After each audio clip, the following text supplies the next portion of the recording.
नमस्कार।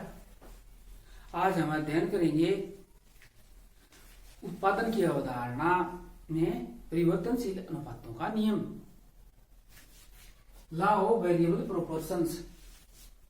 ये क्या है? परिवर्तनशील अनुपातों का नियम।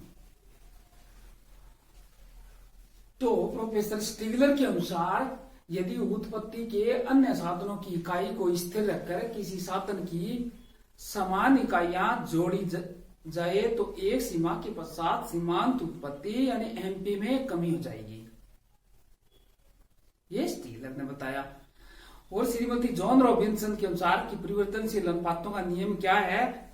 उत्पत्ति ह्रास नियम, या इसको उत्पत्ति ह्रास नियम भी कह सकते हैं। क्या दूसरा नाम? उत्पत्ति ह्रास नियम।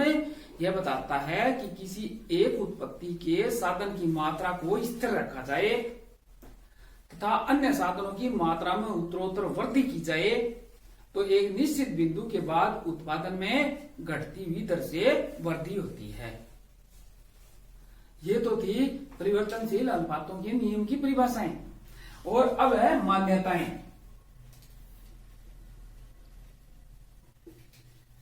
मान्यताएं, इस नियम की क्या मान्यताएं, assumptions क्या है? तो इस नियम की पहली मान्यता यह है कि उत्पादन का एक साधन है परिवर्तनशील होता है जबकि अन्य साधन है स्थिर रहते हैं। उत्पादन के विभिन्न साधन काम में लिए जाते हैं, जैसे भूमि, पूंजी, श्रम, ये संगठन, ये उद्यमी, ये सब अनेक साधन काम में लिए जाते हैं। एक साधन परिवर्तनशील होता है क्योंकि यह अल्पकालीन परिवर्तनशील अनुपातों का नियम अल्पकालीन धारणा है। और अल्पकाल में क्या है? अल्पकाल में एक साधन की मात्रा में परिवर्तन होता है जबकि अन्य साधन क्या रहते हैं? स्थिर रहते हैं। और दीर्घ काल में सब साधन परिवर्तनशील हो जाते हैं।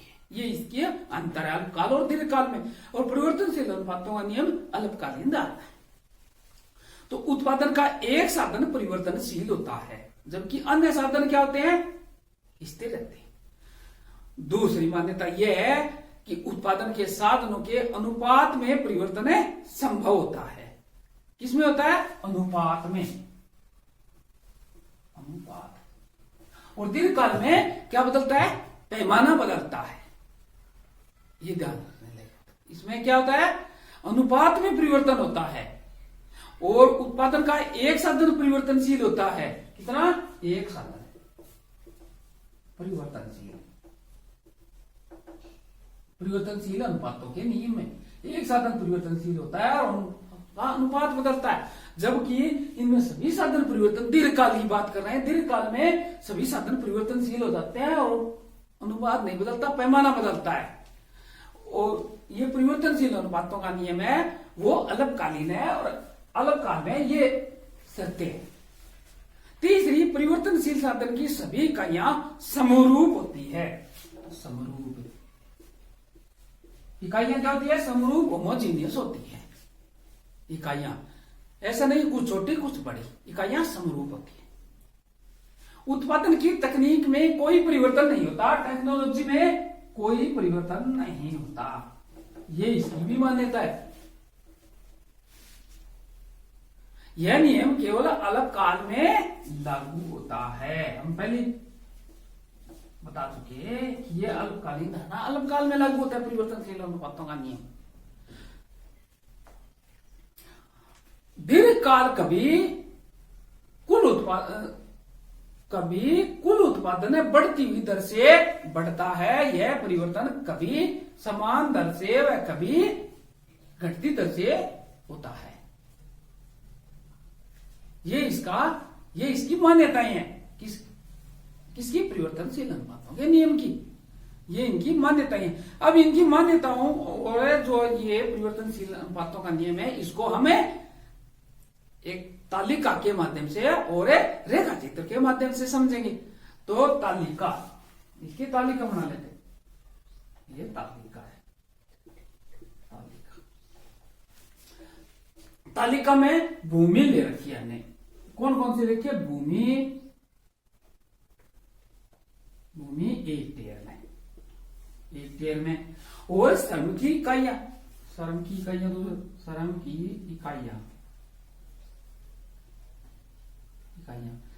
श्रम की और ये भाग एक के अंतर्गत हमने अध्ययन किया था टीपी, एपी और एनपी का। तो टीपी टोटल प्रोडक्ट यानी कुल उत्पाद, टीपी, एपी एवरेज प्रोडक्ट, औसत उत्पाद, और एमपी, एमपी का मतलब है मार्जिनल प्रोडक्ट या सीमांत उत्पाद। सीमांत उत्पाद, औसत उत्पाद और कुल उत्पाद ये निकालेंगे। कैसे निकलते हैं? जैसे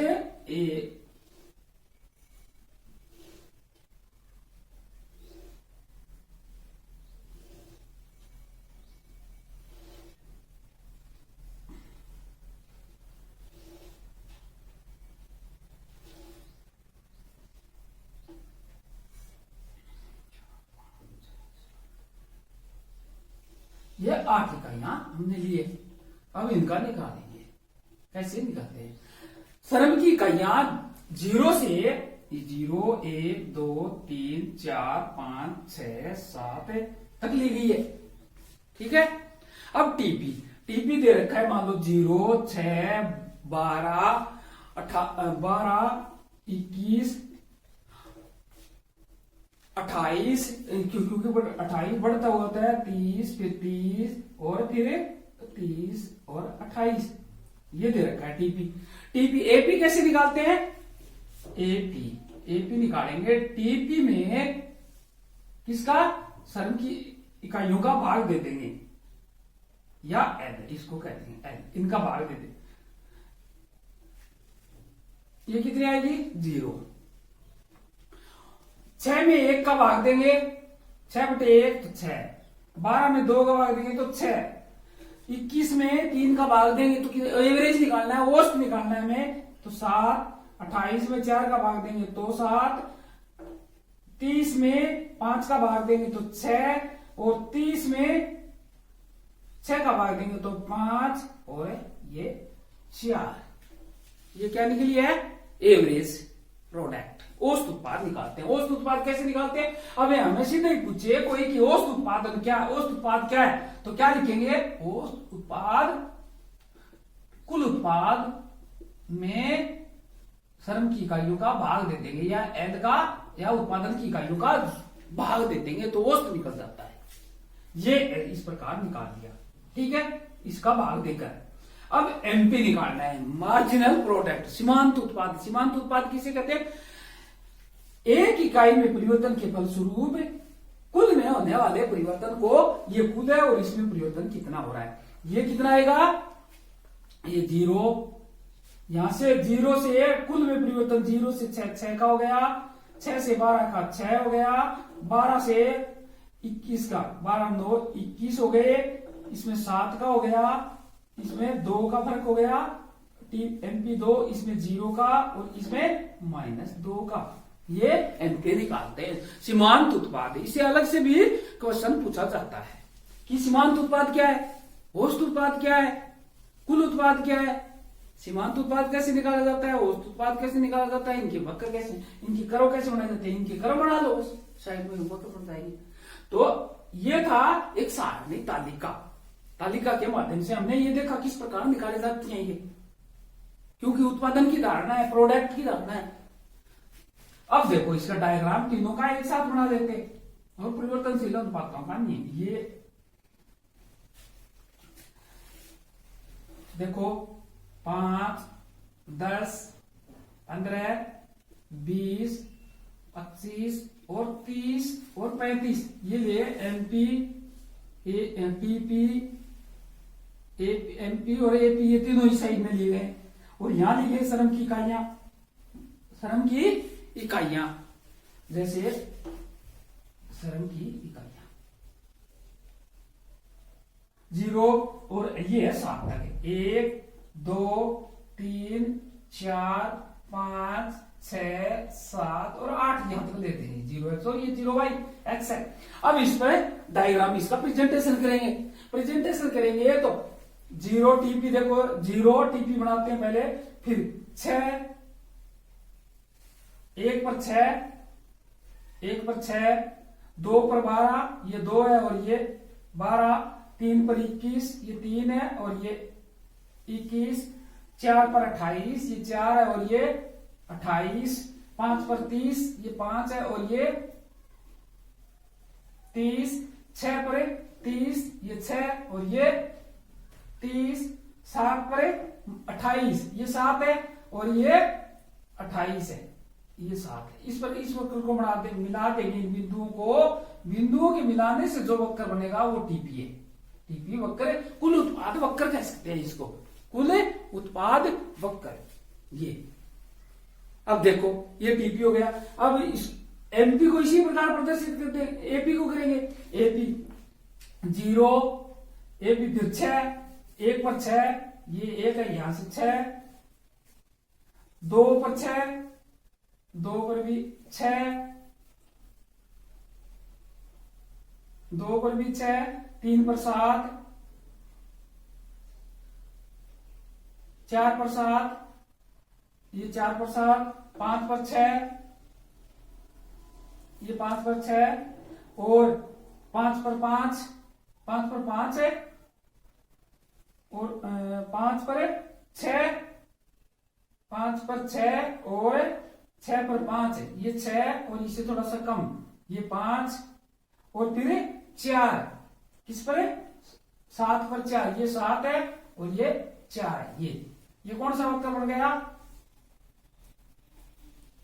इसे एपी औसत उत्पाद वक्र बन गया।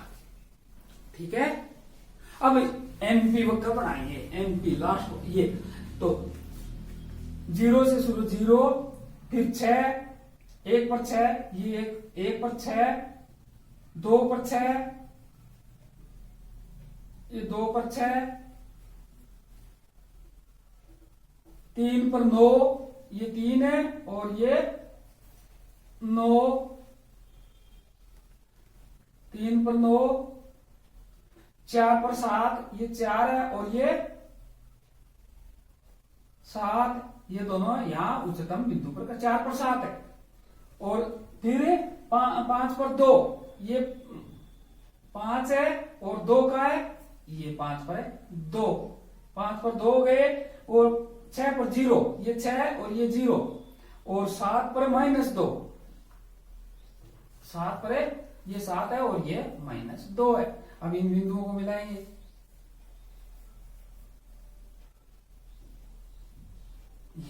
ये एमपी वक्र बन गया। तो हमने तीनों वक्र बना लिए, कौन कौन से, टीपी, एपी और एमपी। ये तीनों वक्र, ये परिवर्तनशील अनुपातों के नियम की, जहां एपी अधिकतम होता है, जहां एपी अधिकतम कितने पर है, एपी अधिकतम 7 है, एपी अधिकतम कितना होता है, जैसे है वहां 7, ये 7 है, ये 7 है। ठीक है, कितने इकाइयों पर, 3 इकाइयों पर। और जहां एमपी एपी को काटता है, ये काट रहा है यहां तक, ये उत्पादन की प्रथम अवस्था है।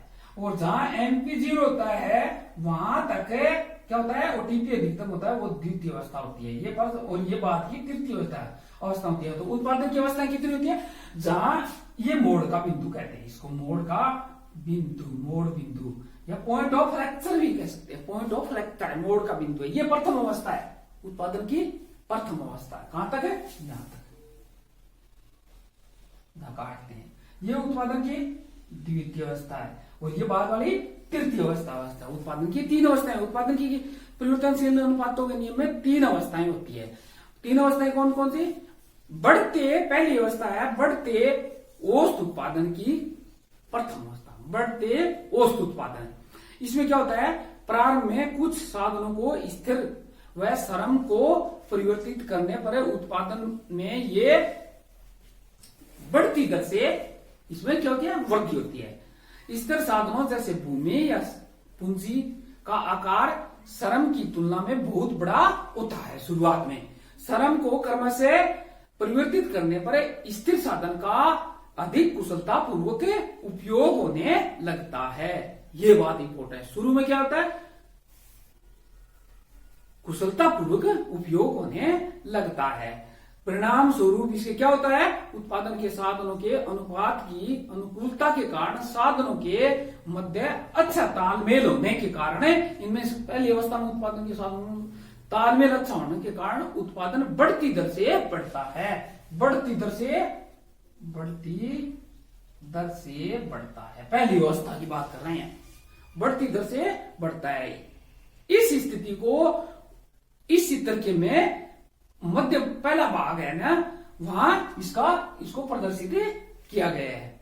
ठीक है, इस स्थिति में सीमांत उत्पादन में वृद्धि होने के कारण औसत में भी बढ़ती दर से वृद्धि होती है।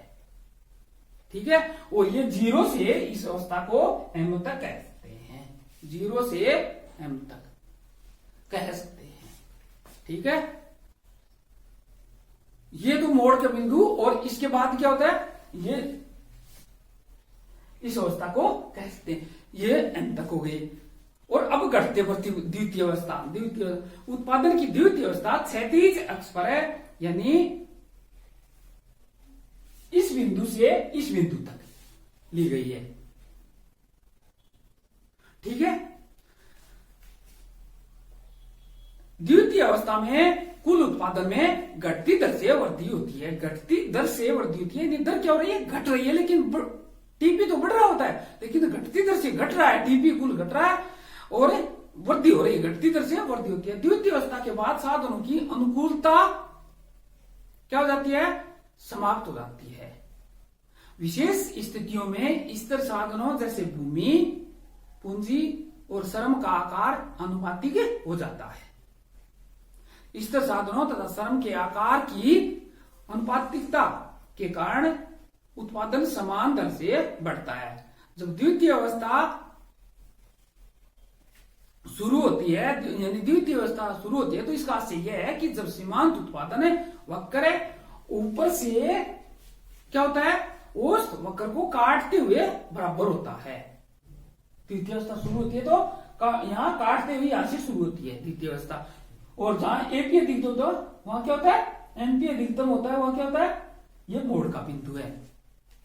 ठीक है, तो ये हुआ द्वितीय अवस्था। अब ऋणात्मक, ये तो द्वितीय अवस्था है, यहां तक है। और अब ऋणात्मक अवस्था, इसको नाम भी अलग अलग है, इनका नाम दे सकते हैं टी, ए, बी, जो भी है। और तृतीय अवस्था, ऋणात्मक प्रतिफल की अवस्था, तृतीय अवस्था कौन सी होती है, एक सीमा के बाद स्थिर साधनों तथा श्रम का आकार अनुपातिक नहीं रहता। तृतीय अवस्था में स्थिर साधनों पर श्रम का बहुत दबाव बढ़ने के कारण यही तालमेल कम होने लगता है। यहां तालमेल क्या होता है, कम होने लगता है। स्थिर साधनों व श्रम के तालमेल के अभाव के कारण कुल उत्पादन में कमी होती है। कुल उत्पादन में टीपी में क्या होती है, ये देखो कमी हो रही है, यहां से टीपी गिर रहा है, टीपी में कमी होती है। इस चित्र में तृतीय अवस्था में जब तक उत्पादक श्रम के बिंदु मान ले निश्चित बिंदु के बाद वृद्धि करता है, तब कुल उत्पादन तक वृद्धि, इसमें क्या होता है, इस बिंदु के बाद गिरावट होने लगती है। अब हमें पूछे कोई कि उत्पादन की इन तीनों अवस्थाओं में विवेकपूर्ण या सर्वश्रेष्ठ अवस्था कौन सी होती है। उत्पादन की सर्वश्रेष्ठ अवस्था, विवेकपूर्ण उत्पादन की अवस्था कौन सी है, तो इसमें द्वितीय अवस्था सर्वश्रेष्ठ मानी जाती है। कौन सी मानी जाती है, द्वितीय, क्योंकि एक उत्पादक की विवेकपूर्ण उत्पादन की अवस्था उस स्थिति में होती है जब दी हुई लागत में उत्पादन अधिक किया जा सके, दी हुई लागत में उत्पादन अधिक किया जाए। इस प्रकार दिए हुए उत्पादन की लागत न्यूनतम हो जाए। एक उत्पादन की विवेकपूर्ण उत्पादन की अवस्था ही उत्पादक की संतुष्टि या उत्पादक का समय कहलाता है। इस रेखा चित्र के अनुसार द्वितीय अवस्था यानी यह अवस्था उत्पादन की सर्वश्रेष्ठ मानी जाती है। तो आज हमने पढ़ा परिवर्तनशील अनुपातों का नियम। परिवर्तनशील अनुपातों का नियम है एक अल्पकालीन धारणा है। उत्पादन के अंतर्गत है। अल्पकाल और दीर्घकाल दो होते हैं। अल्पकाल में परिवर्तनशील अनुपातों का नियम या उत्पत्ति ह्रास नियम का इसका अध्ययन किया जाता है। इसमें मुख्यतः क्या टीपी, एपी और एनपी का अध्ययन करना। इसके अंतर्गत उत्पादन की कौन सी अवस्थाएं होती है, सर्वश्रेष्ठ कौन सी है, प्रथम अवस्था कहां तक, द्वितीय अवस्था कहां तक है, इसका विवरण करना होता है। आपने अच्छी तरह सुना व समझा, इसके लिए आपको धन्यवाद।